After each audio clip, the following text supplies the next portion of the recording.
Magandang araw mga kaibigan. Bigyan natin ng reaction, opinion itong breaking news ng GMA. Sabi, just in, Executive Secretary Lucas Bersamin orders the manhunt and arrest of former police officer Pael Dumlao III tag in the Joe Ek Jo case. The Presidential Anti-Organized Crime Commission has also announced a bounty of 1 million pesos for Dumlao. Okay. So itong Police Superintendent Dumlao, siya ang mastermind sa pagkidnap nitong Korean national na si Jae Ek Jo. Kasama ng kanyang kasambahay, I think sa Angeles, Pampanga noong 20 October of 2016 if I'm not mistaken. So dinala sa Camp Crame at doon nila ginorgor o pinatay. Pagkatapos niyan, cremate nila yung bangkay ng Koreano, tapos iflinas sa inidoro to cover up for their crime. So maliban kay Superintendent Dumlao, may pulis pa siyang kasamaan, 2 pulis na kinasuhan. At ang Regional Trial Court convicted ang decision niya sa 2 pulis, kaya lang acquitted itong si Superintendent Dumlao. So ang gobyerno, ang piskalya sa Court of Appeals, nag-file ng petition for certiorari. At last year, nag-decision ng Court of Appeals, ni-reverse niya ang acquittal ng RTC na sentensya, the Court of Appeals found guilty itong Superintendent Dumlao na ito at sinentensyahan ng reclusion, pero yung 30 to 40 years imprisonment plus multa. So mabigat na parusa kasi nga police officer ka, tapos ganun manghindap ka. I think hiningan ata ng pera, kaya lang walang naibigay. So yun, ginorgor nila.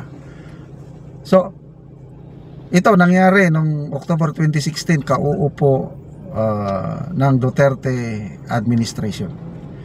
So dahil nga na-acquit na, so napalaya itong Superintendent Dumlao. Nung nagdesisyon ang korte na last year na guilty siya, yun, pinaghanap. Kaya ito, manhunt and arrest, tapos nilagyan na ng 1 million bounty. So tama nga lang naman. Kaya lang, ang tanong, binasa ko mga comments, bakit ngayon pa? Dapat nung 2024, I think October ata, doon na sila nagmanhunt. Bakit it took them halos 1 year bago magmanhunt, bago maglagay ng patong? Ano kayang niluluto na naman? Okay. So, ang dito is, sabi, para daw maibalik ang tiwala ng taong bayan sa kapulisan. Well, maganda nga naman na dapat maibalik ang tiwala ng mga tao sa pulis. Okay? Magbasa tayo ng mga comments. Agustin Gregorio, why announce a manhunt? Baka matunugan, lalong di mahuhuli. In-announce na may bounty pa. Mark Jumauni, Commander-in-Chief. How about Colonel Asierto? Sabi ni Nitso Supot. Asierto, nagtatago rin. May warrant of arrest din ito.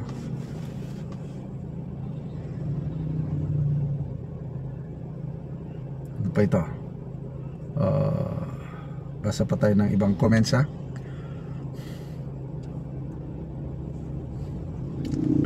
Yan. Lord Alan Tomenes. Haya na.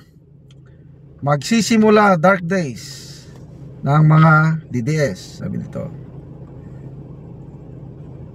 Cesar Baldono, arestuhin na rin si Bato at Bongo.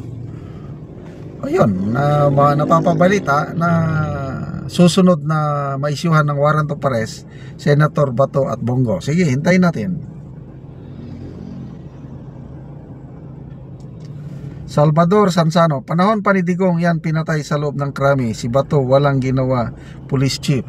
Okay, ito police superintendent lang ito, kaupo pa lang na yan. I don't believe na i-condone ni PRRD at Bato itong pangyari. Kaya nga naglunsad ng war on drugs ang Pangulong Duterte kasi napasukan na ng sindikato ang kapulisan. Yun ang problema. Kaya malala ang problema. Kaya nga sa narco-list ni Tatay Digong may mga police general eh. So it's unfair na isisi kay PRRD at General Bato itong kalukuhan ng dumlaw na ito. Marami lang talagang misfits o iskalawag sa kapulisan na dapat linisin. But I still believe mas marami ang matitino. Okay? Na nadadamay lang ang matitino. Ito yung mga kagagawa ng mga kagaya nitong dumlaw. Kaya mabuti naman at magmanhunt. Sana makatulong yung 1 million pesos bounty. Ito, nabasa ko rin sa mga comments. Kumusta na si General Bantag? Yun din ang tanong ko. 3 years na ata. Yeah, mag 3 years na.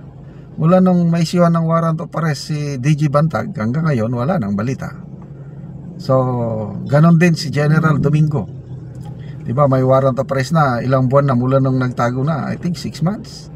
Wala ring balita. So, to serve and protect. Yun po ang motto ng kapulisan. And I still believe mas marami ang pulis na gustong mag-serve and protect. Kaya lang na nadudungisan lang ang imahe ng ating kapulisan sa mga gawain ganito, mga iskalawag na pulis, kagaya nitong grupo ni Police Superintendent Rafael Dumlao. Kaya salamat mga kaibigan sa inyong pagsubaybay sa ating channel. Nakakatulong kayo ng malaki sa tribong Talandig ng Bukidnon.